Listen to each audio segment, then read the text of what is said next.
Titiyari ko mpamagaye amasaha ubu ni amahorora akamutabe n'ubu. Allo yego ndakumva. Ubu nonaha utano kwa muganga imanukira baye turabafashe. Mana yanjye iyo mpanuka sibereye hehe? Yaramusozi hagati n'umugabo ukwiswe na moto neza n'undi mugabo uzanye imodoka mutwaye imodoka ki biravuga rwose birimo byose bireke. Oya wivuga gutyo bigeze ku buzima bw'umuntu biba ari ibindi. Wihangane rwose ikiruhuko giciye. Nta kundi nyine ikiruhuko bagiciyemo kabiri ariko nta kundi kuvura n'inshingano zanjye. Niko kazi kanjye kaza imbere y'ibindi byose.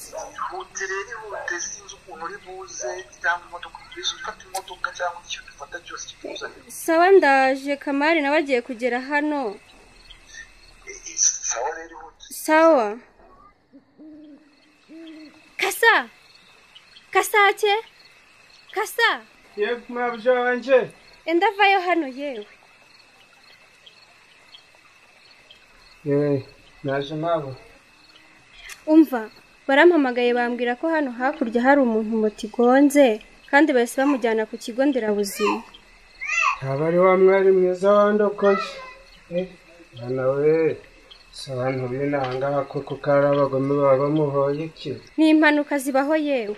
Ubwo se baramuhangaye. Ariko bamasima. Amafaranga se yi. Cyabusiko iwacu hari umuhungu twakoranye se baramugonze bama amafaranga menshi cyane mwana arasaguka.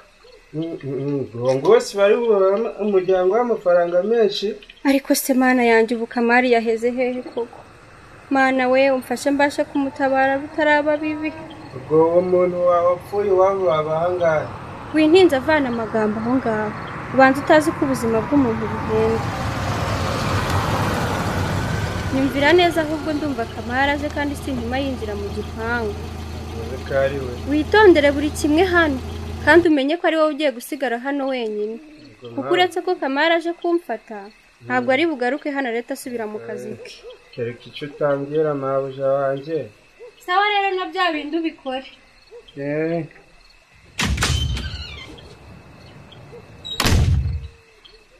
Ako Kama kuki ko kuba watinze bigeze aha ngaha koko? Ako se wizi sawa umpamagaye koko ahubwo ihutishe. Kamari we ni impanuka iba. Korobera nawe rwose ubundi se ko ari kugira amahirwe muri aka kabwibwi koko ari kunkura he. Kamari we tugire bakata tugire tureka gutya. Reka mba nagiye reka.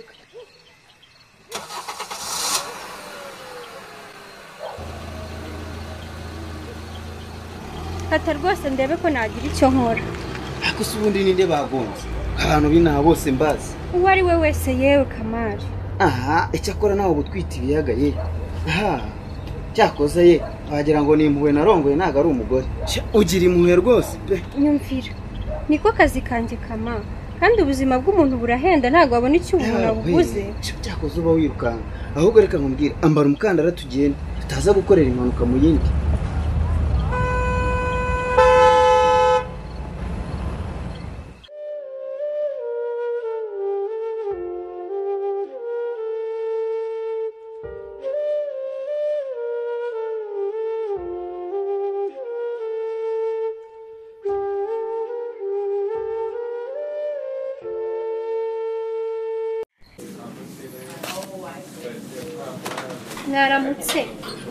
Mwaramutse neza muga. Njye ndi muganga. Nitwa Dr. Rubera. Babaje yagize ikibazo cy'impanuka bamuzana ku kigo nderabuzima. Ariko byarangiye bamuzanye hano ku bitaro bikuru kuko ubuzima bwe bwari mu kaga cyane. Nanjye nitwa Clara ndi umukobwa we. Umva Clara rekera kurira. Muzehe haramera neza. Wenda nijoro niho byari bimeze nabi ariko ubu ngubu bimeze neza. Akaguru kari kangiritse cyane ariko ubu twagasobanuye.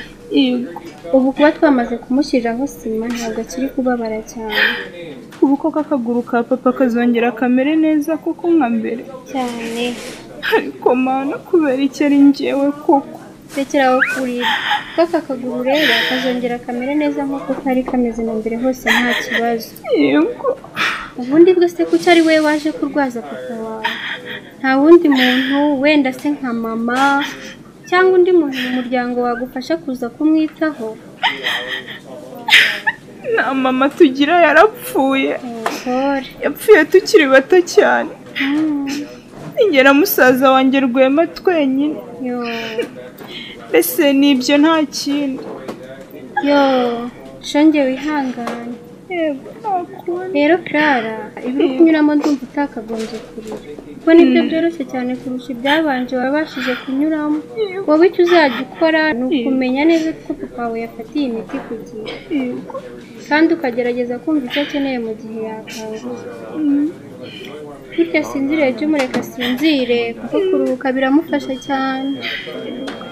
Ntabwo namukangura muga, n'ubundi sinamukira. Oya, nta kibazo cye.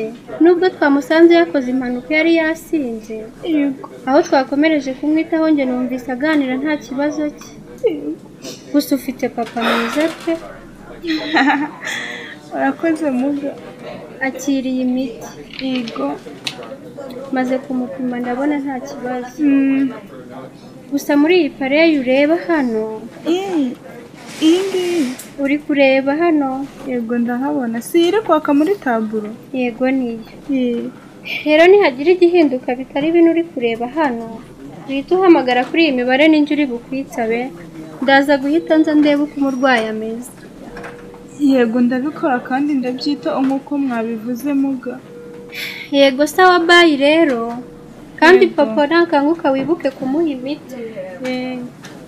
Kandi humura nta miti isigaye mudatashye mu rugo rwose. Sawa murakoze cyane muga.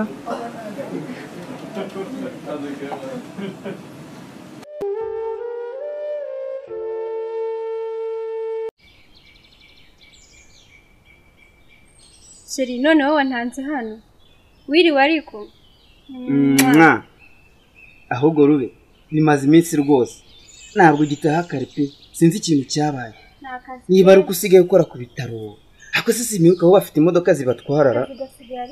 Reka rwose birakabije pe. Nanjye ubwanjye bisigaye. Ko wagira ngo wabaye umugore w'ibitaro. Nta nubwo nyina n'umwana none se ubwo ibyo bintu urabona bizakunda? Zakomeza kubyihanganira kugeza ryari? Ureba ahantu amasaha abageze nta n'umuntu uregera ameza. Birakabije rwose. Kuko urabona bizaguhira Rube.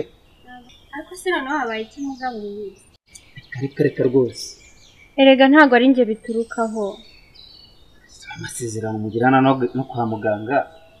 Inaha gati hasigaye haba ibintu by'impanuka wagira ngo ni icyorezo pe. Ese ntuzabimara kuri gato? Kandi Sheri urabizi nawe iyo bigeze muri ibi bintu nta nubwo wamana akanya ko kunywa amazi. Reka. Hako Sheri, ubwo uzi ko nakari akazi wakareka ko aho kugira ngo bikomeze kumbangamira gutya? Ngo ariko kama ariko umuntu ntakakorohe nawe ngo ugire ngo nta makosa ushobora kuba wakora. Yahise nakosa. Ubu se niki cyabaye cyashobora gutuma nsezera akazi? Simbona agasajya aba yatetse yateguye amafunguro hano ku meza. Sheri please. Birarambiranye rwose. Rero Rube ashize igihe rwose wagira ngo ntabwo ukiri umugore muri uru rugo. Sinzi icyabaye. Gutaha igihe ushakiye, nta kunyitaho, n'amafunguro nta kuyategura, byose wabihariye gasake muri uru rugo. Wagira ngo niwe mugore warongoye hano rwose. Sawa Sheri ndaza kuganiriza titireri rwose. Hano kureba ukuntu wabikosora pe, biramaze kurenga. Ariko wirakara ndagusabye. Iyo urakaye rega ntibikubera. Kandi Sheri amagambo mabi ntabwo yamenyereye pe. Nawe Sheri none se navuga neza gute koko kandi mana ababaye. Ubu wandakaje. Aba simbabarira ndaza kureba uburyo nabikemura Sheri sibyo. Nakundi nyine. Sawa. Nangabije nibwo nemera ko wambabariye. Ariko nawe ntureba ndagukunda muri byose Sheri. Nanjye ndagukunda Rubera wanjye. Ahubwo ntaribagirwa. Kasa. Kasake. Kasa. Mabisha wanjye. Kasa. Utegure neza hari umuntu ushaka ko je tuzagemurira kwa muganga. Sheri ku bitaro hari umwana w'umukobwa urwaje papa we. Ariko nta kirengera bafite abo bana. Ni imfubyi se nta na nyina bagira se kandi.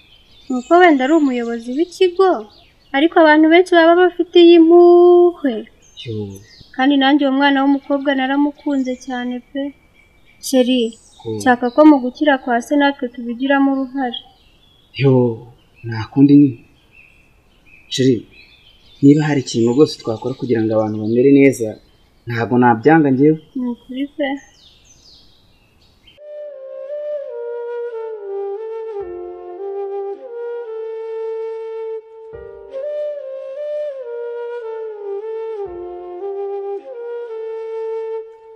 ye baba we aho rudafu n'urupfu ntirumuziye naho ubutaha mu gice gikurikira iki mu ikinamico ndamukunda. Ikinamico ndamukunda muyikurikira buri gihe kuwa gatanu saa 2 z'umugoroba kuri YouTube channel yacu yitwa Yep TV Rwanda.